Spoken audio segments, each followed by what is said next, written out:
तीन जादुई बफेलो। विंध्या पर्वतों में एक साधु महाराज रहते थे। उनके तीन चेले थे। वो तीनों आपस में मैं होशियार हूँ, मैं समझदार हूँ कहकर बहस करते रहते थे। एक दिन उन तीनों को यूं लड़ते हुए देखकर, अरे मूर्खो, तुम तीनों यहाँ किस लिए आए हो और तुम कर क्या रहे हो? मैंने तुम तीनों से कितनी बार कहा है कि मेरे ध्यान को भंग ना करो। अब मैं चुप नहीं रहूंगा।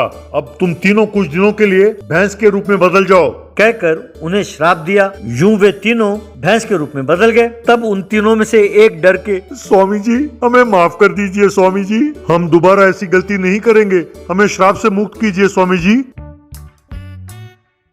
देखो भाई, अगले पूर्णमासी तक मेरा श्राप काम करेगा, लेकिन क्योंकि तुम तीनों मेरे शिष्य हो, मैं तुम दोनों को एक वर देता हूँ। एक हफ्ते बाद तुम तीनों अपनी मर्जी से एक एक इच्छा की मांग कर सकते हो, समझे? तब वे तीनों भैंस जंगल में जाकर घास चरने लगे। तब उन तीनों चरते हुए भैंसों को ढोंडी नाम के एक किसान ने देखा। ढोंडी अपने मन में, अरे वाह, पता नहीं ये भैंस किसके हैं, काफी हट्टे कट्टे हैं, लगता है एक एक भैंस 20-20 लीटर दूध देगी। चुपचाप इन तीनों भैंसों को सुनसान जगह ले जाकर इनका सारा दूध दोहना होगा। यूं सोचकर उन तीनों भैंसों को डंडे से डराते हुए अपने घर ले गया। घर जाकर ये तीनों भैंस उसे जंगल में कैसे मिले, उसने अपनी पत्नी रेणुका को बताया। फिर कुछ दिनों तक उसने उन तीनों भैंसों को काफी सारा घास दिया चरने के लिए। एक दिन रेणुका ढोंडी के पास आई। सुनो जी, ये तीनों भैंसें घास तो काफी चरती है, लेकिन दूध नहीं देती। समझ में नहीं आता कि इनसे दूध कैसे निकाला जाए। अरे भगवान, इससे पहले भी जब हमारी गाय दूध नहीं देती थी तो मैं क्या करता था? हाँ बोलो, डंडा लेकर चार मारता था जोर से, वो मार खाते ही गाय दूध देती थी। कहकर पास ही पड़ा डंडा उठाया और उन तीनों भैंसों को बहुत मारा और फिर घर के अंदर चला गया। तब उन तीनों भैंसों में से एक भैंस, अरे यार, लगता है ये बहुत बड़ा सैडिस्ट है, बहुत पीटा यार इसने मुझे। हमारे गुरुजी ने हमें वर दिया था ना, मैं उसमें से ये वर मांगूंगा कि मेरे मुंह से सोना उगले, ना ही वो मुझे मारेगा, तब हमें अच्छा अच्छा खाना खिलाएगा।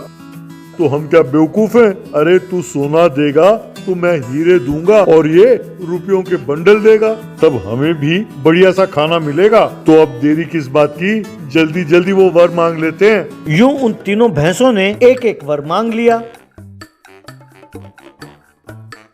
बाद में जब ढोंडी और उसकी पत्नी घर से बाहर आए तो उन्होंने देखा कि वे तीनों भैंसें अपने मुंह से सोना, हीरे और रुपयों के बंडल उगल रहे थे। ये देखकर ढोंडी और उसकी पत्नी हैरान रह गए। उन दोनों ने तुरंत जाकर सोना, हीरे और पैसे वहां से उठा लिए।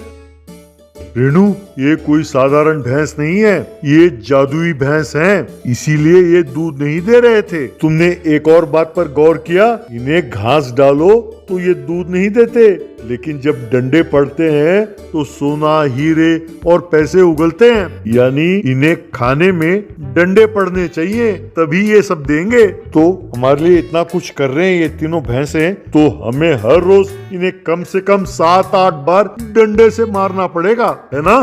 तब रेणुका ने भी हाँ कहा। उस दिन से पति पत्नी दोनों उन भैंसों को बारी बारी से मारने लगे। यूं वे तीनों भैंसें सोना, हीरे और पैसे उगलते जा रहे थे।